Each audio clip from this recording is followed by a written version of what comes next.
పరలోకమందున్న మమ్మల్ని కన్న తండ్రి, పరిశుద్ధుడా, మహోన్నతుడా, మహాశక్తి సంపన్నుడా, మీ ఘనమైన నామమునకు, శ్రేష్టమైన నామమునకు, ఉన్నతమైన నామమునకు, మీ ఘనమైన నామమునకు ప్రభు అయిన యేసుక్రీస్తు వారి పేరట స్తుతులు స్తోత్రములు చెల్లిస్తున్నాం. నాయన తండ్రి, మమ్ములను మా కుటుంబాలను ఎంతగానో కాచి కాపాడి సజీవులుగా ఉంచి మీ సన్నిధికి చేర్చి మీ మాటలు వినే గొప్ప భాగ్యాన్ని మాకు ప్రసాదించారు తండ్రి. అందును బట్టి క్రీస్తు వారి పేరట మీకు స్తుతులు స్తోత్రములు చెల్లిస్తున్నాము. మీ దాసుడునైన నేను మీ పక్షముగా నిలబడి మీ గ్రంథములో నుండి తండ్రి మీ మాటలను మీ పిల్లలకు ఉపదేశించడానికి సిద్ధపడుతూ ఉండగా చెప్పగలిగే మంచి సంయోచితమైన జ్ఞానమును మీ ఆత్మ సహాయము నాకు అందించండి తండ్రి.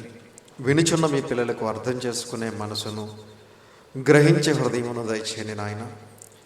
మీ మాటలు తండ్రి కేవలం విని మమ్మల్ని మేము మోసపుచ్చుకునే వాళ్ళంగా ఉండకుండా విన్న మాటలను అర్థం చేసుకుని గ్రహించి మా హృదయంలో భద్రపరుచుకుని ఆ మాటల ప్రకారంగా మేము బ్రతకడానికి సహాయం చేయండి తండ్రి. తలలో ఉంచి ప్రార్థన చేస్తున్న మీ పిల్లలందరినీ జ్ఞాపకం చేసుకోండి. వారందరి మనోనేత్రాలు వెలిగించండి. లేఖనాలు అర్థం చేసుకునే మనసు, గ్రహించే హృదయాన్ని వారికి దయచేయండి.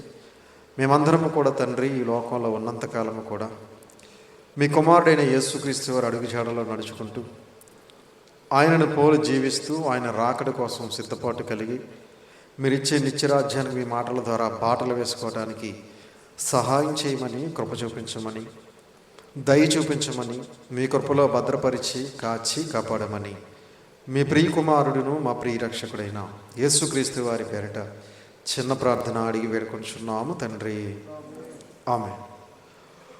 కూడి వచ్చినటువంటి సహోదరి సహోదరులందరికీ కూడా మన ప్రభువును రక్షకుడైన యేసుక్రీస్తు వారి పేరిట హృదయపూర్వకమైన వందనములు తెలియజేస్తున్నాను. అందరూ బాగున్నారు కదండి? సంతోషం. ఈరోజు ఒక మంచి పాఠాన్ని మనం నేర్చుకుందాం. ఈరోజు మనం నేర్చుకోబోయే పాఠం పేరు దేవునికి మహిమ కలగాలంటే ఏమి చేయాలి? దేవునికి మహిమ కలగాలంటే ఏం చేయాలి? ప్రియమైన దేవుని పిల్లలారా, తల్లిదండ్రులకు మంచి పేరు రావాలంటే పిల్లలు మంచి పనులు చేయాలి. తల్లిదండ్రులకు చెడ్డ పేరు రావాలంటే పిల్లలు చెడ్డ పనులు చేయాలి. మంచి పనులు చేస్తే మంచి పేరు వస్తుంది తల్లిదండ్రులకి. చెడ్డ పనులు చేస్తే తల్లిదండ్రులకు చెడ్డ పేరు వస్తుంది.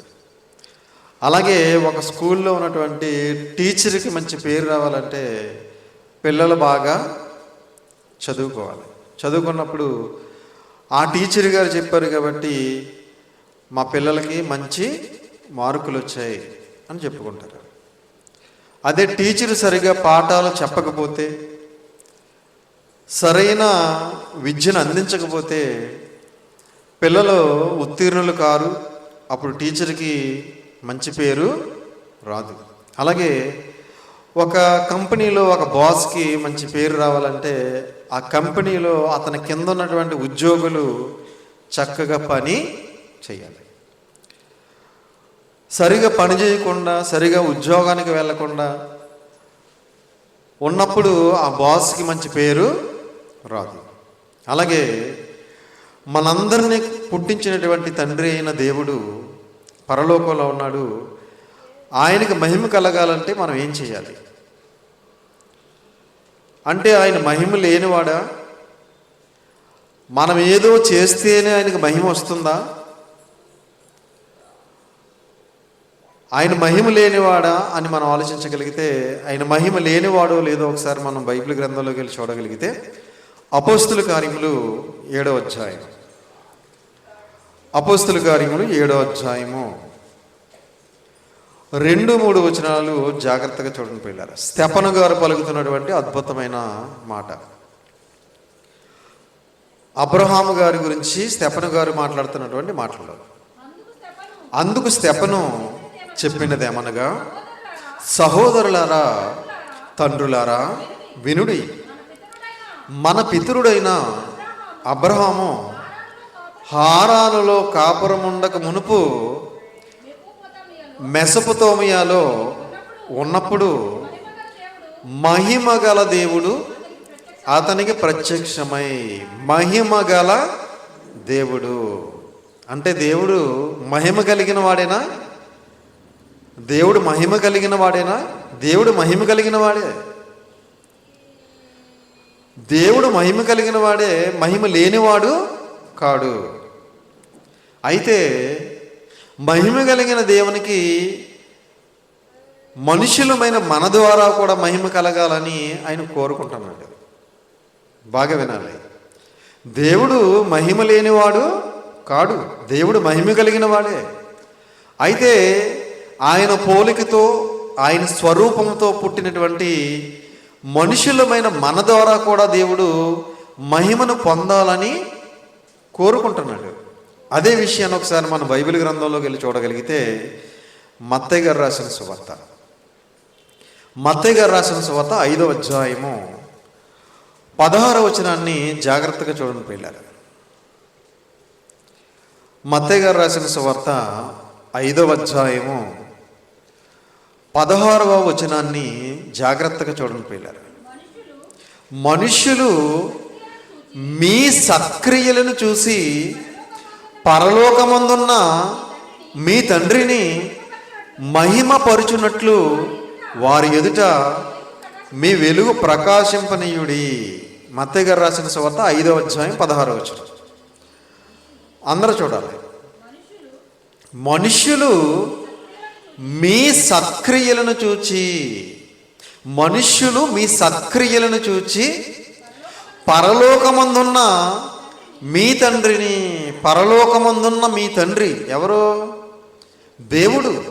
పరలోకమందున్న మా తండ్రి అని మనం ప్రార్థన చేస్తున్నాం కదా. పరలోకమందున్నటువంటి ఆ దేవాది దేవుణ్ణి ఈ లోకంలో ఉన్నటువంటి జనులు మహిమపరచాలంటే మనం ఏం చేయాలట? సత్క్రియలు చేయాలి. క్రైస్తవులమైనటువంటి మనం చేసే సత్క్రియలను ఈ ప్రపంచంలో ఉన్నటువంటి అనేక మంది చూసి మన పరలోకపు తండ్రిని మహిమపరచాలి అంటే మనం ఏం చేయాలి? సత్క్రియలు చేయాలి. సత్క్రియలు అంటే సత్య సంబంధమైన క్రియలు, వాక్య సంబంధమైన క్రియలు, వాక్యంలో వ్రాయబడిన క్రియలు, దేవుడు చెయ్యమన్నటువంటి క్రియలు. దేవుడు చెయ్యమన్నటువంటి క్రియలు మనం ఎప్పుడైతే ఈ లోకంలో చేస్తామో ఆ క్రియలు ఈ సమాజంలో ఉన్నటువంటి మనుషులు చూసి వారు కూడా మన పరలోకంలో ఉన్నటువంటి తండ్రి అయిన దేవుణ్ణి మహిమపరుస్తారట. సత్క్రియలు అంటే ఆపదలో ఉన్న వారిని ఆదుకోవటం సత్క్రియ. ఏమండి? దిక్కులేని వారిని ఆదరించడం సత్క్రియ. ఇబ్బందుల్లో ఉన్నటువంటి విధవరాండ్రని పరామర్శించటం, వారికి సహాయం చేయటం, సహకారం అందించటం సత్క్రియ. ఏమ్మా? ఎదుటి వారి క్షేమాభివృద్ధి కోసం మనం చేసే ప్రతిదీ కూడా సత్క్రియ. అలాంటి సత్క్రియలు మనం చేస్తున్నప్పుడు ఎవరు చూస్తారు మనల్ని? ఈ లోకంలో ఉన్నవారు చూస్తారు. చూసి వీళ్ళ దేవుడు ఇలాంటి మంచి పనులు చేయమని వీళ్ళకి చెప్పాడు అని వాళ్ళు కూడా మనం నమ్ముతున్నటువంటి తండ్రి అయిన దేవుణ్ణి ఏం చేస్తారట? మహిమపరుస్తారు అని చెప్పి అక్కడ యేసుక్రీస్తు ప్రభుల వారు తెలియజేస్తున్నారు. మనుషులు మీ సత్క్రియలను చూచి పరలోకమందున్న మీ తండ్రిని మహిమపరుచున్నట్లు మీ వెలుగు వారి ఎదుట ప్రకాశింపనీయుడి. మీ వెలుగు అంటే మీరు చేసే సత్క్రియలు వారి ఎదుట చెయ్యండి అంటున్నాడు. ప్రియమైన దేవుని పిల్లలారా, మనం చేసే ఆ మంచి పనులను బట్టి దేవునికి ఏం కలుగుతుంది అనమాట? మహిమ కలుగుతుంది. అదే ఒకవేళ మనం దుష్క్రియలు చేస్తే, సత్క్రియలు మానేసి దుష్క్రియలు చేస్తున్నాం అనుకోండి. దుష్క్రియలు అంటే దుష్టుని క్రియలు, అంతే కదండి. సత్క్రియలు అంటే మంచి క్రియలు, వాక్య సంబంధమైన క్రియలు, సత్య సంబంధమైన క్రియలు. దుష్క్రియలు అంటే దుష్టుని క్రియలు. చెడ్డ పనులు చేస్తున్నాం అనుకోండి, దేవునికి మహిమ కలుగుతుందా? దేవునికి కీర్తి కలుగుతుందా? దేవునికి మంచి పేరు వస్తుందా? ఏమొస్తుంది మరి? వీళ్ళ దేవుడు ఇలాగే చేయమన్నాడా? వీళ్ళ దేవుడు ఇలాగే తిరగమన్నాడా? వీళ్ళ దేవుడు ఇలాగే వ్యభిచారం చేయమన్నాడా? వీళ్ళ దేవుడు ఇలాగే బూతులు తిట్టమన్నాడా? వీళ్ళ దేవుడు ఇలాగే తాగమన్నాడా అని మన దేవుణ్ణి దూషిస్తారు. అప్పుడు మన దేవుడికి మహిమ కలగదు. ఏం కలుగుతుంది? అపకీర్తి కలుగుతుంది. అంతేనండి? అపకీర్తి కలిగే విధంగా ఈరోజు చాలామంది ప్రవర్తిస్తున్నారు. దేవుని మహిమను పోగొట్టే విధంగా భయంకరమైనటువంటి కార్యక్రమాలు క్రైస్తవ్యంలో చేస్తున్నారు చాలామంది. ప్రియమైన దేవుని పిల్లలారా, మన వల్ల దేవునికి మహిమ కలగాలి తప్ప దేవునికి అపకీర్తి కలగకూడదు. ప్రియమైన దేవుని వాళ్ళారా, కనుక దేవుడు మనం చేసే సత్క్రియలను బట్టి, మంచి కార్యాలను బట్టి అనేక మంది దేవుణ్ణి మహింపరిచే విధంగా మనం మన వెలుగుని ఈ లోకంలో ఉన్న వారి ఎదుట ప్రకాశింపనీయుడి అన్నాడు. ఇంకా మనం దేవుణ్ణి ఎలా మహిమపరచాలో మరొక మాట మనం చూడగలిగితే కొరింథీయులకు రాసిన మొదటి పత్రిక, కొరింథీయులకు రాసినటువంటి మొదటి పత్రిక 6వ అధ్యాయము 20వ వచనం జాగ్రత్తగా చూడండి పిల్లలు. కొరింథీయులకు రాసిన మొదటి పత్రిక 6వ అధ్యాయము 20వ వచనం. విలువ పెట్టి కొనబడిన వారు గనుక మీ దేహముతో దేవుని మహిమపరుచుడి. దేనితో కొనబడ్డామాట? మనం విలువ పెట్టి కొనబడ్డామాట. ఏంటా విలువ? ఏమండి? క్రీస్తు రక్తం ఇచ్చి కొన్నాడు మనల్ని. ఏమండి? పరిశుద్ధమైన రక్తంతో కొన్నాడు మనల్ని. ఆయన పవిత్రమైన రక్తంతో కొన్నాడు. ఆయన మనల్ని ప్రశస్తమైన రక్తంతో కొన్నాడు. అమూల్యమైన రక్తంతో కొన్నాడు ఆయన. ప్రియమైన దేవుని పిల్లరా, మీరు విలువ పెట్టి కొనబడిన వారు గనుక మీ దేహముతో దేవుని మహిమపరచుడి. దేహముతో దేవుణ్ణి మహిమపరచాలట. దేహంతో దేవుణ్ణి ఎలా మహిమపరుస్తాం? దేహంతో దేవుణ్ణి ఎలా మహిమపరచగలం అని ఆలోచించగలిగితే, దేహాన్ని పరిశుద్ధంగా ఉంచుకుని ఈ దేహంతో భయంకరమైనటువంటి పాపపు కార్యక్రమాలు చేయకుండా, ఈ దేహంతో నీచ నికృష్టమైన కార్యక్రమాలు చేయకుండా, ఈ దేహంతో భయంకరమైనటువంటి బూతులు మాట్లాడకుండా, ఈ దేహంతో మోహపు చూపులు చూడకుండా, ఈ దేహంతో వ్యభిచారము, అక్రమ సంబంధాలు లాంటి కార్యక్రమాలు మనం చేయకుండా, ఈ దేహంతో దేవుడు చెయ్యమన్నటువంటి మంచి కార్యములు, ఉన్నతమైన కార్యములు, ఉత్తమమైన కార్యములు చేసినప్పుడు దేవుడు ఏమవుతాడు? మహిమపరచబడతాడు.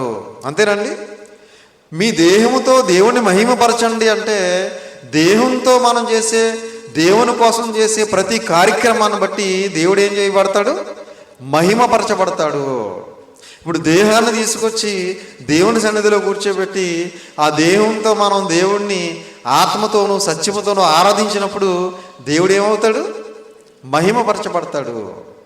దేవుడు మనకిచ్చినటువంటి స్వరంతో చక్కని పాటలు పాడుతున్నప్పుడు దేవుడు ఏం చేయబడతాడు? మహిమపరచబడతాడు, స్తుతించబడతాడు, ఘనపరచబడతాడు. కాబట్టి దేవుడిచ్చినటువంటి అవయవాలను దుర్నీతి సాధనాలుగా వాడకుండా ఏం చేయాలి? మనం నీతి సాధనాలుగా దేవుని పనుల్లో, అంటే సువార్త పనిలో మనం దేహాన్ని మనం వాడినప్పుడు దేవుడు ఏం చేయబడతాడు? మహిమపరచబడతాడు. దేవుని వాక్యాన్ని అనేక మందికి అందించడం కోసం, అనేక మందిని దేవుని వైపు నడిపించడం కోసం, దేవుని కోసం మనం చేసే ప్రతి కార్యక్రమాన్ని బట్టి దేవుడు మహిమపరచబడతాడు. అందుకే మీరు విలువ పెట్టి కొనబడిన వారు గనుక మీ దేహముతో దేవుణ్ణి మహిమపరచుడి. అంటే మనకిచ్చినటువంటి దేహంతో మనం చేసే, దేవుని కోసం చేసే ప్రతి కార్యక్రమాన్ని బట్టి దేవుడు మహిమపరచబడతాడు అని చెప్పి దేవుడు తెలియజేస్తున్నాడు. కాబట్టి ఈరోజు దేహంతో దేవుణ్ణి మహిమపరిచేవారు ఎంతమంది ఉన్నారు? ఏమండి? చాలా తక్కువ మంది ఉన్నారు. దేహంతో చేసే భయంకరమైనటువంటి పాపాలను బట్టి దేవుణ్ణి బాధ పెట్టే వాళ్ళు ఎక్కువగా ఉన్నారు. అవునంటారా కాదంటారా? దేహంతో చేసే వాక్య విరుద్ధమైనటువంటి కార్యక్రమాలను బట్టి, దేవుణ్ణి ఎక్కువగా బాధ పెట్టే వాళ్ళే ఉన్నారు తప్ప దేవుని మహింపరిచే వాళ్ళు చాలా తక్కువ మంది ఉన్నారు పిల్లలు. కాబట్టి మనం చేసే సత్క్రియలను బట్టి దేవుణ్ణి మహింపరిచే విధంగా ఉండాలి. దేవుడు మనకిచ్చిన దేహంతో చేసే కార్యక్రమాలను బట్టి దేవుడు మహింపరచబడే విధంగా ఉండాలి. అలాగే ఇంకా దేవుడు మహింపరచబడాలంటే ఏం చేయాలో మరొక మాట మనం చూడగలిగితే యోహాను గారు రాసిన సువార్త, యోహాను గారు రాసిన సువార్త 15వ అధ్యాయం, యోహాను గారు రాసిన సువార్త 15వ అధ్యాయము 8వ వచనం జాగ్రత్తగా చూడండి పిల్లరా. యోహాను గారు రాసిన సువార్త 15వ అధ్యాయం 8వ వచనం. మీరు బహుగా ఫలించుట వలన నా తండ్రి మహిమపరచబడును. మీరు బహుగా ఫలించుట వలన నా తండ్రి మహిమపరచబడును.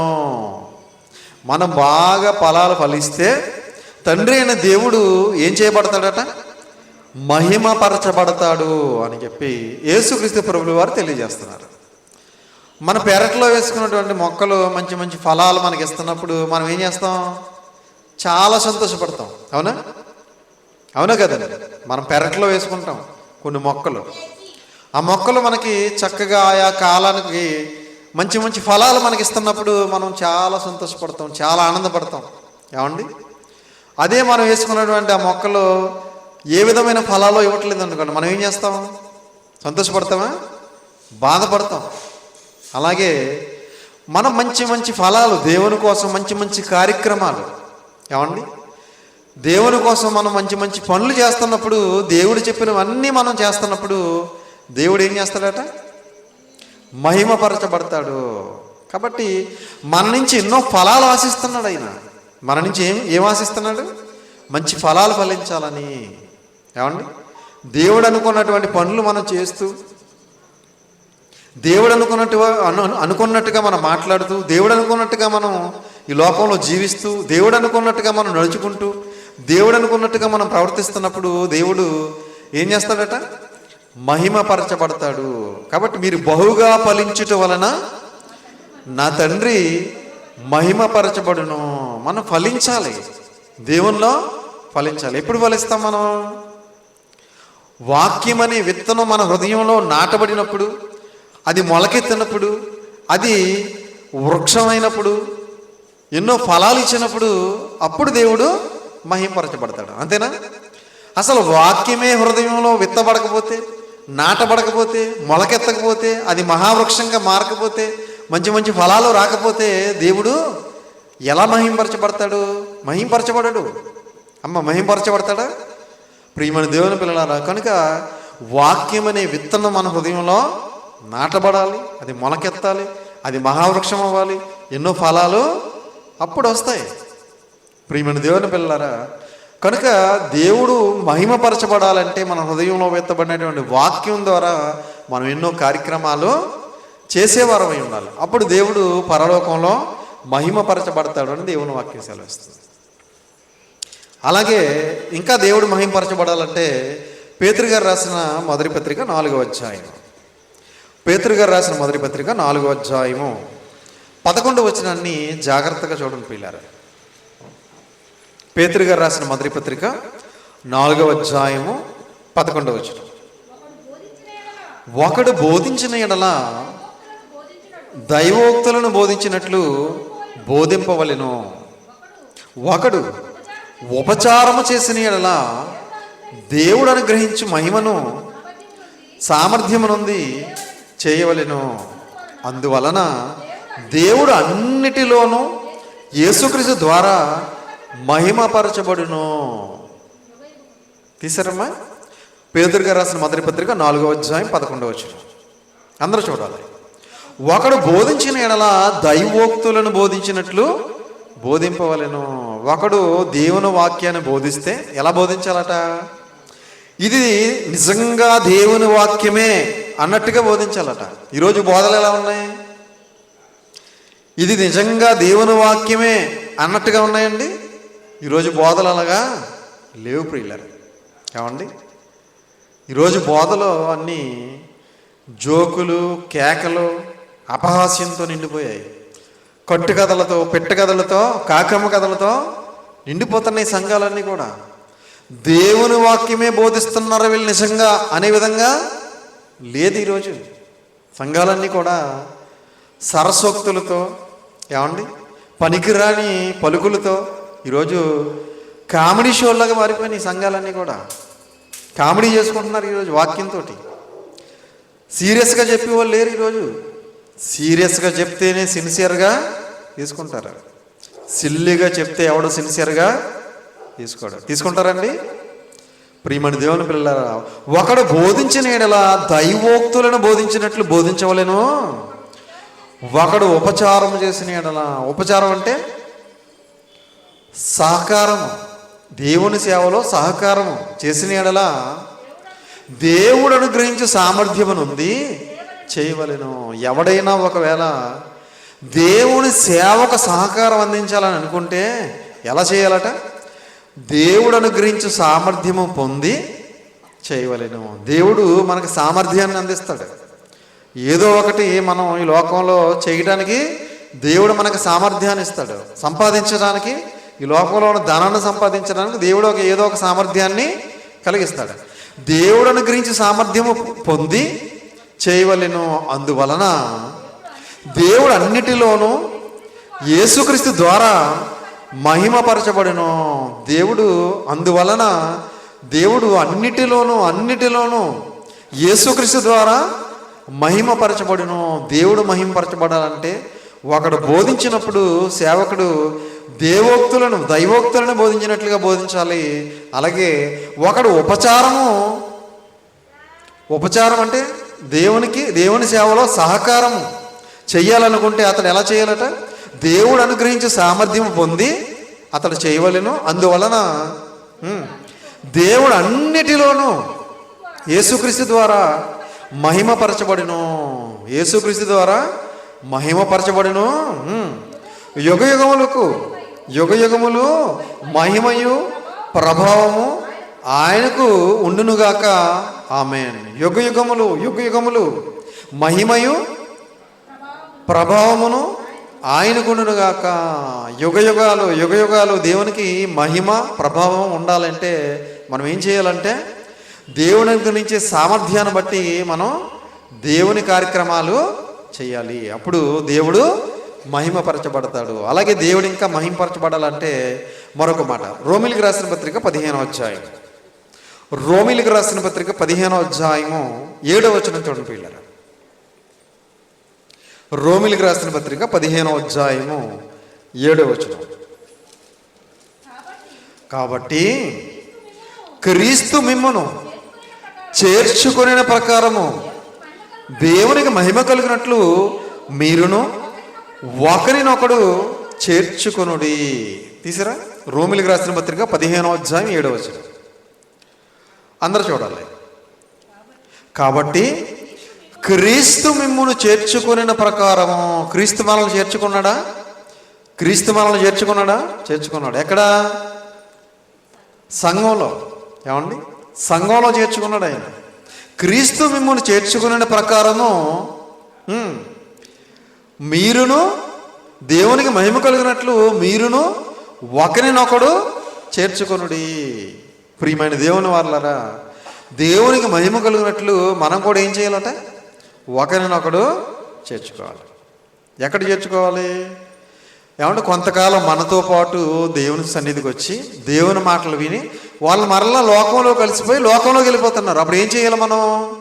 వారిని జాగ్రత్తగా దేవుని మాటలు చెప్పి, నువ్వు వెళ్ళే రూట్ సరైనది కాదు, నువ్వు సాతాను మార్గంలోకి వెళ్ళిపోతున్నావు, నువ్వు అపవాది అనుచరుడిగా మారిపోతున్నావు, నువ్వు సాతాను సంబంధిగా మారిపోతున్నావు, నువ్వు నరకానికి పాత్రుడిగా వెళ్ళిపోతున్నావు, కాబట్టి నువ్వు వెళ్ళే మార్గం సరైనది కాదు అని చక్కగా ప్రేమపూర్వకంగా వారికి మరలా దేవుని మాటలు చెప్పి, దేవుని వాక్యం చెప్పి వారిని మరలా ఏం చేయాలి?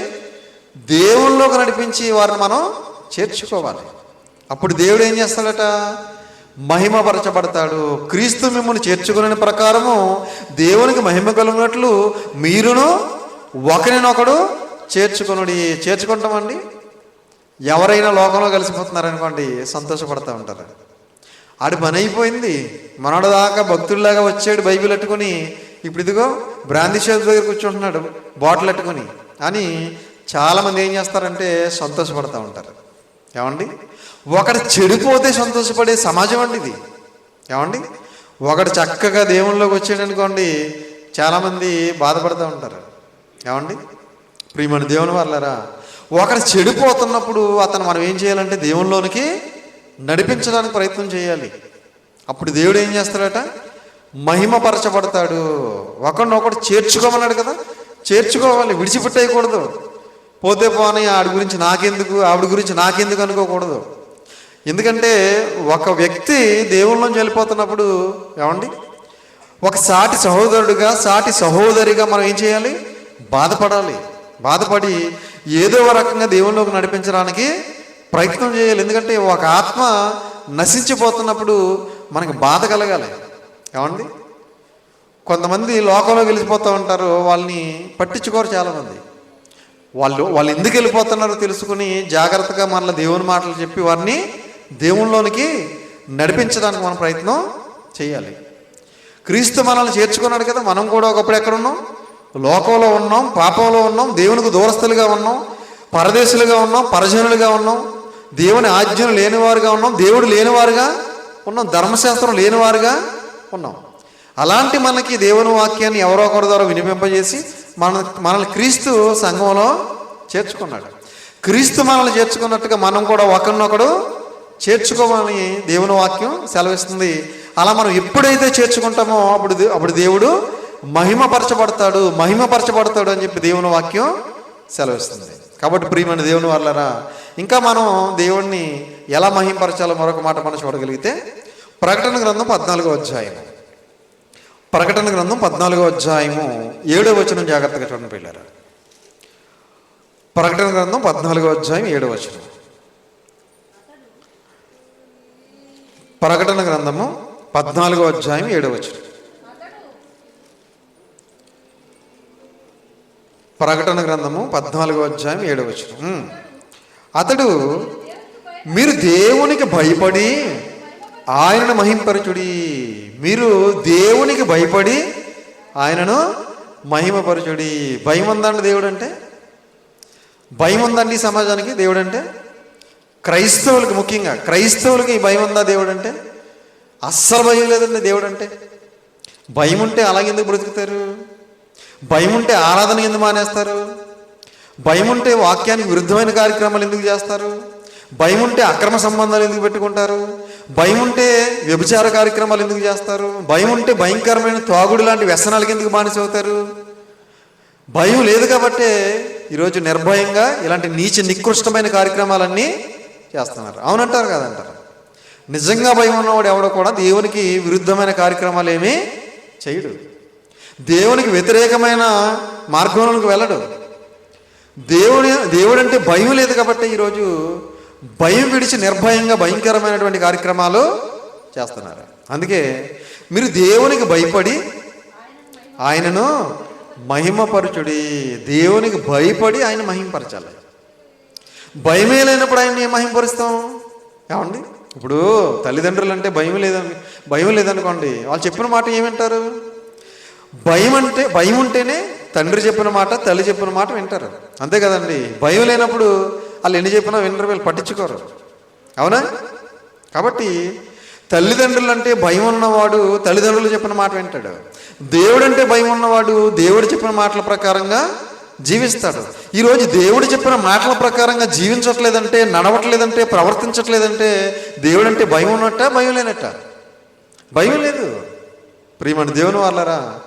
కాబట్టి దేవుని ఉగ్రతకు మనం పాత్రులమైపోతామేమో, దేవుని శిక్ష మన మీదకి వస్తుందేమో, దేవుడు మనల్ని నరకానికి నడిపిస్తాడేమో అనే భయం ఈరోజు మనుషుల్లో లేకుండా పోయింది ప్రియులారా. అందుకే మీరు దేవునికి భయపడి ఆయనను మహిమపరచుడి అన్నాడు. దేవునికి భయపడాలి, ఆయన్ను మహిమపరచాలి అని చెప్పి దేవుని వాక్యం సెలవిస్తుంది. ఇంకా కిందకి చదవండి, అందులోనే ఆయన తీర్పు తీర్చు గడియ వచ్చాను గనుక ఆకాశమును, భూమిని, సముద్రమును, జలధారలను కలుగజేసిన వానికే నమస్కారము చేయుడి. ప్రియమైన దేవుని పిల్లరా, కాబట్టి సమస్తాన్ని సర్వ మానవాళి కోసం సృష్టించిన సర్వశక్తి గల దేవుడు ఒక ఆయన ఉన్నాడు పరలోకంలో. ఆయనకు మనం భయపడాలి, ఆయన్ను మహింపరచాలని చెప్పి దేవుని వాక్యం సెలవిస్తుంది. ఏమండి, ఆయన ఎలా మహిమపరచబడతాడో, ఎక్కడ మహింపరచబడతాడో చూస్తారో ఒకసారి. దేవుడు ఎక్కడ మహింపరచబడతాడో ఒకసారి చూసి మనం ముగించుకుందాం. ఎపిసిలకు రాసిన పత్రిక 3వ అధ్యాయం. ఎపిసిలకు రాసిన పత్రిక 3వ అధ్యాయము 20-21 వచనాలు జాగ్రత్తగా చూడండి పిల్లలు. ఎపిసిలకు రాసిన పత్రిక 3వ అధ్యాయం 20-21. ఎపిసిలకు రాసిన పత్రిక 3వ అధ్యాయం 20-21.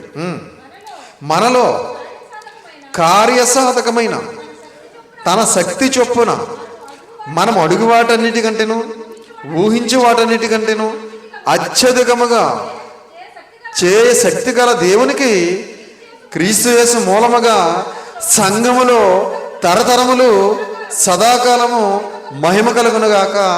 ఆమేన్. దేవునికి ఎక్కడ మహిమ కలుగుతుందట? తీసారమ్మా, ఎబిసి పత్రిక 3వ అధ్యాయం 20-21 అందరూ చూడాలి.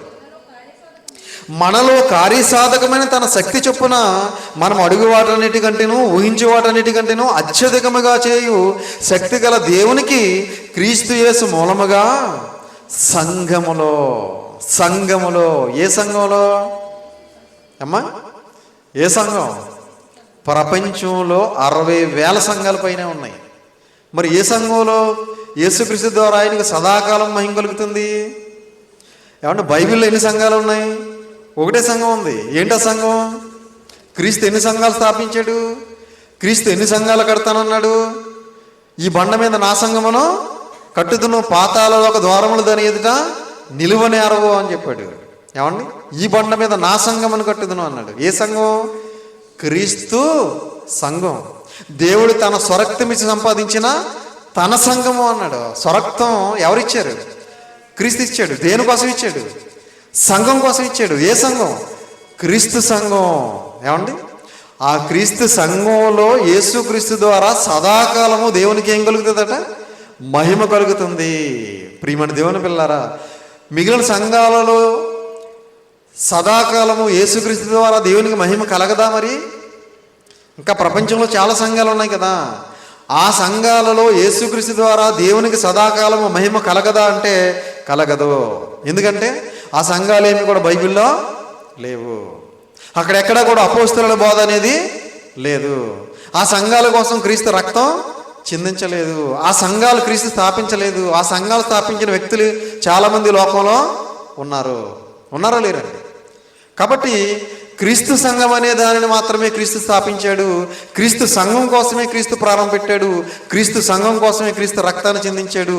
క్రీస్తు సంఘానికి మాత్రమే క్రీస్తు శిరస్సుగా ఉన్నాడు. క్రీస్తు సంఘంలో మాత్రమే సదాకాలం యేసుక్రీస్తు ద్వారా దేవునికి ఏం కలుగుతుంది? మహిమ కలుగుతుంది. కాబట్టి దేవునికి మహిమ కలగాలంటే మనం ఏం చేయాలంటే ఈ లోకంలో సత్క్రియలు చేయాలి. అలాగే ఇంకా ఏం చేయాలి? మనకు దేవుడిచ్చినటువంటి దేహంతో దేవుణ్ణి మహిమపరచాలి. అలాగే ఇంకా ఏం చేయాలి? మనం బహుగా ఫలించటం వలన దేవునికి మహిమ కలుగుతుంది. అలాగే మనం దేవుని వాక్యాన్ని దేవుని వాక్యంగా బోధించినప్పుడు, మనం దేవుని సేవలో సహకారం అందించాలనుకున్నప్పుడు, దేవుడిచ్చినటువంటి సామర్థ్యాన్ని బట్టి మనం సహకారం అందించినప్పుడు దేవునికి మహిమ కలుగుతుంది. అలాగే కొంతమంది లోకంలో కలిసిపోతున్న వారిని మనలా మనం దేవుని వాక్యం చెప్పి వారిని మనం చేర్చుకున్నప్పుడు దేవునికి మహిమ కలుగుతుంది. అలాగే ఇంకా దేవునికి భయపడి మనం దేవుణ్ణి మహిమపరిచినప్పుడు దేవునికి మహిమ కలుగుతుంది. అలాగే సంఘంలో మనం కొనసాగుతున్నప్పుడు మన భక్తి జీవితాన్ని, మన విశ్వాసాన్ని, మనం పొందుకున్నటువంటి రక్షణను కడవరకు భయంతో వణుకుతో సంఘంలో కొనసాగుతూ ఉన్నప్పుడు మన ద్వారా దేవునికి సదాకాలము యేసుక్రీస్తు ద్వారా ఆయనకు మహిమ కలుగుతుంది. కాబట్టి మనం ఇలాంటి కార్యక్రమాలన్నీ చేస్తూ దేవుని మహిమపరుస్తూ దేవుడిచ్చే నిత్యరాజ్యానికి దేవుని మాటల ద్వారా బాటలు వేసుకోవాలని ప్రేమపూర్వకంగా తెలియజేస్తూ ఈ మాటలు ముగిస్తున్నాను. తలలు వంచండి, ప్రార్థన చేసుకుందాం. ప్రార్థన. పరలోకమందున్న మమ్మల్ని కన్న తండ్రి, మహోన్నతుడా, మహాగణుడా, మహాశక్తి సంపన్నుడా, మీ ఘనమైన నామమునకు, శ్రేష్టమైన నామమునకు, శక్తి కలిగిన నామమునకు, ఉన్నతమైన నామమునకు ప్రభు అయిన యేసుక్రీస్తు వారి పేరట స్తుతులు స్తోత్రములు చెల్లిస్తున్నాం తండ్రి. ఇప్పటి వరకు మీ పరిశుద్ధ గ్రంథంలో నుండి ఎన్నో విలువైన మాటలు, అమూల్యమైన మాటలు, శక్తి కలిగిన మాటలు మేము నేర్చుకున్నాం నాయన. మీకు మహిమ కలగాలంటే మేము ఏం చేయాలో కొన్ని మాటలు మేము నేర్చుకున్నాం తండ్రి. ఆ మాటల ప్రకారంగా మేమందరము నడుచుకోవటానికి, ప్రవర్తించడానికి సహాయం చేయండి తండ్రి. తలలు ఉంచి ప్రార్థన చేస్తున్న మీ పిల్లలను, వారి కుటుంబాలను దయతో జ్ఞాపకం చేసుకున్న ఆయన వారందరినీ కూడా మీ కృపలో భద్రపరచండి, బలపరచండి, మీ చిత్తానుసారంగా నడిపించండి. వారు చేస్తున్న పనిపాట్లలో, ప్రయాణాల్లో తోడుగా నీడగా ఉండండి. మరి ముఖ్యంగా మేమందరము కూడా నాయన ఈ లోకంలో ఉన్నంతకాలము కూడా మరి మేము కుడికి కానీ ఎడమకు కానీ తొలగిపోకుండా మీ కుమారుడైన యేసుక్రీస్తు వారి అడుగుజాడలో నడుచుకుంటూ ఆయనను పోలి జీవిస్తూ మీ కుమారుడైన క్రీస్తు వారి రాకడ కోసం సిద్ధపాటు కలిగి మేమందరం కూడా మీరు ఇచ్చే నిత్యరాజ్యానికి మీ మాటల ద్వారా బాటలు వేసుకోవడానికి సహాయం చేయండి తండ్రి. అదేవిధంగా తండ్రి మరి ఇదిగోనైనా ఈరోజు మరి మీ కుమారులు, మా సోదరులు మరి బల్ల కిరణ్ గారిని, వారి సతీమణిని ప్రేమించి మీరు ఇచ్చినటువంటి చిన్న కుమార్తె మరి పుట్టినరోజని తెలియజేశారు. ఆ బిడ్డని జ్ఞాపకం చేసుకోండి.